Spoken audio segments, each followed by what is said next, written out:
So we're finally here. Apple have released their latest lineup of iPhones. We've got the iPhone 15, the 15 Plus, and then you've got the Pro models, the iPhone 15 Pro and Pro Max.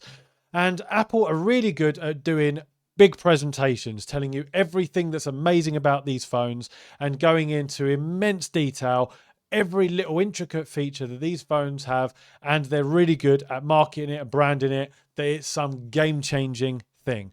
But is it really that much different?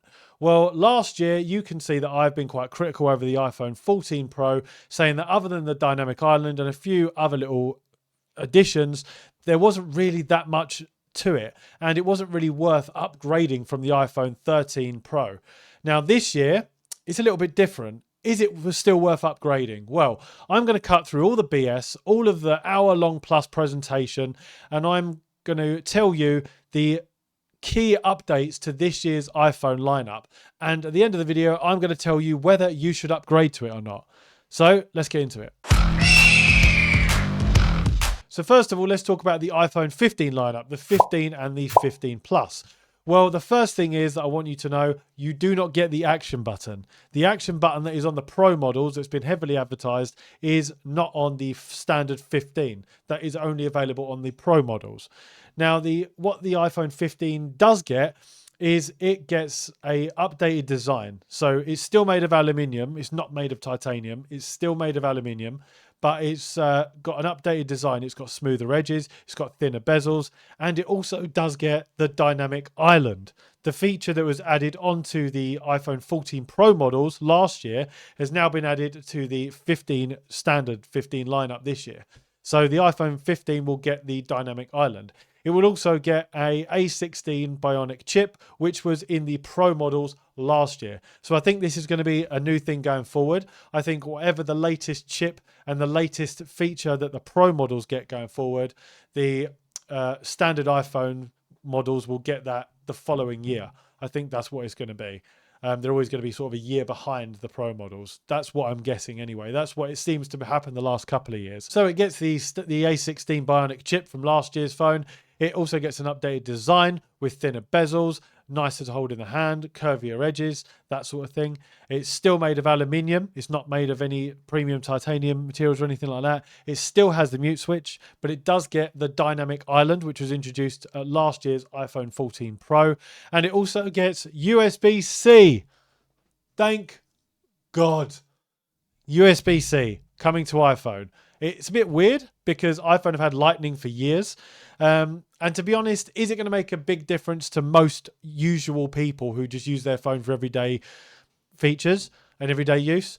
Probably not, because most people by this point have adopted wireless charging. So most people will have a MagSafe charger or a wireless charger on their bedside table or in their kitchen, living room, that sort of thing. A lot of people don't really use cables anymore, but it is nice that you haven't got to carry around multiple cables. You can just carry one. So in my position, if I was going to go somewhere, I can now use one cable to charge my camera, my iPhone, my battery for my battery packs for my camera, all of that sort of stuff. You only need one cable now, which is fantastic. Now, they have kind of been forced into doing this because of the EU regulations that are coming in 2024, but I think Apple and iPhone are just trying to get ahead of the game with it. Now, that kind of summarizes the iPhone 15 feature set. It's not a huge update, but they do get a couple of little feature updates and a little hardware updates that was introduced sort of last year. So it is not bad in regards to upgrades. So now let's talk about the Pro models, the iPhone 15 Pro and Pro Max. Now, normally, Apple only ever give a few little additional features and hardware upgrades to phones, and we normally get it advertised as it's some groundbreaking stuff that they're doing. However, this year, they've actually changed the trend a little bit. They've introduced some good updates, which I'm actually quite pleased with, which is unusual. But let's go through them. So they get a new 3nm A17 Pro chip, which is going to be huge for processing, have some quite significant processing updates for the phone and make it a lot faster. But where this is going to shine is with gaming. Now, if you're into mobile gaming, they're going to introduce ray tracing into games rather than software-based ray tracing. Now, what that means is the way light reflects and shadows and all that sort of thing. It makes it much more realistic and immersive. And some console games are even coming to iPhone now. So if you're a mobile gamer, it's going to be worth that update alone. It's pretty good.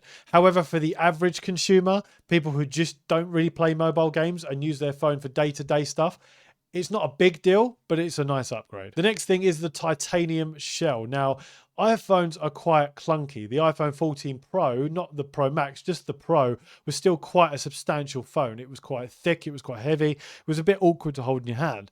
Apparently, the iPhone 15 Pro is now made of this new, lighter, stronger titanium shell, and they've curved the edges as well to make it much more aesthetically pleasing in the hand. So it's easier to hold, it's lighter, it's got the brushed edges around the outside, so it's not going to attract fingerprints, and it is stronger. So if you drop it, it's going to be stronger. Now it's still got the same ceramic shield glass, so it's still, that's not any stronger in itself. However, if you drop it, it should be slightly more damage resistant, but that'll have to be tested.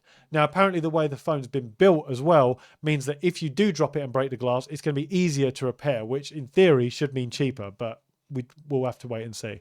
They've also managed to trim down the phone's size, so the actual size of the phone is smaller. They've maintained the same screen size, so it has thinner bezels. It's still 6.1-inch display, but it's got thinner bezels. The screen size is the same size, but the actual phone footprint is smaller. So it should be lighter and nicer to hold in your hand. Now, we know that the iPhone 15 comes with USB-C, but the iPhone 15 Pro models also get this, but the 15 models have just got USB 2.0, which means slower charging speeds.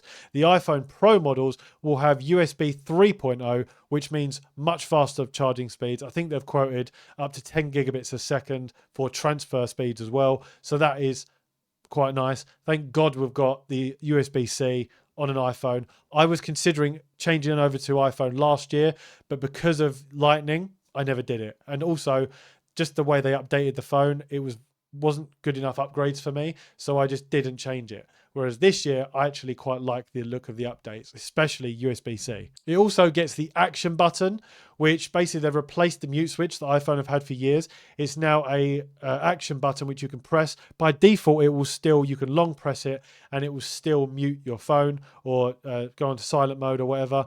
But you can change this to do pretty much anything you want. It has haptic feedback as well. So if you're pressing it and not looking, it will give you that haptic feedback to let you know that it's achieved the action that you wanted. You can change this to do pretty much anything. It can launch your camera. It can launch voice memos.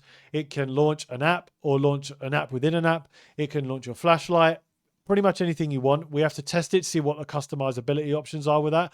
But it's quite nice to have that rather than just the flickable mute switch. Now, there are also some camera upgrades. They're not groundbreaking. It's not life-changing stuff. But the main 48 megapixel camera has apparently been redesigned, so it's better. It should perform better in low light and give you less lens flare. Apparently, it also has different focal lengths now, so you can just tap on the phone to change between the focal lengths to pick whatever you want, which is good for pro photographers.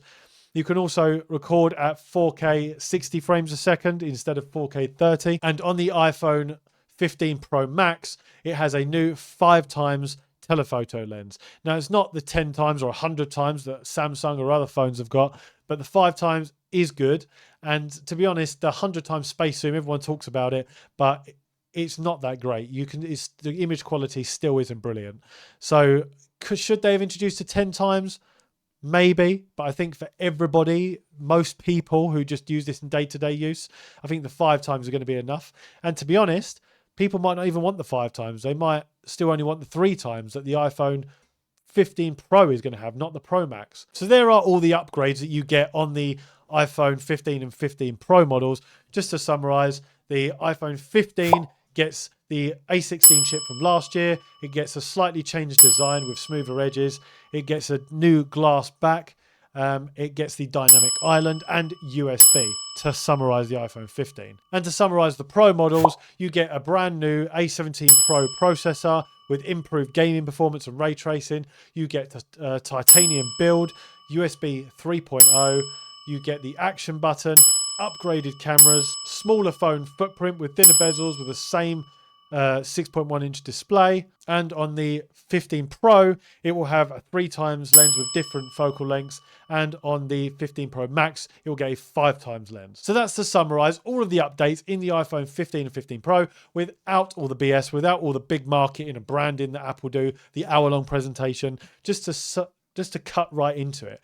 But now you need to ask the question, should you upgrade? Well, if you've got a 13 Pro or anything older than that, 100% you should, because it's a massive update. Should you upgrade if you've just got the iPhone 14 Pro?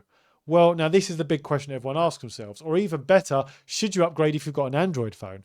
Now, my answer to this, obviously it's subjective for everyone. Some people hate iPhones, some people love Androids. But for me, I think actually this is a good upgrade or a good set of updates for this year's phone compared to what they usually do.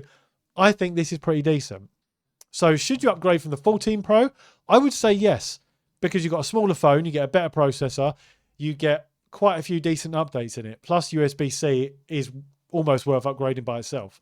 So should you do it? I would say yes. So let me know in the comments what you think. Are you going to be upgrading to the iPhone 15 and 15 Pro? Let me know.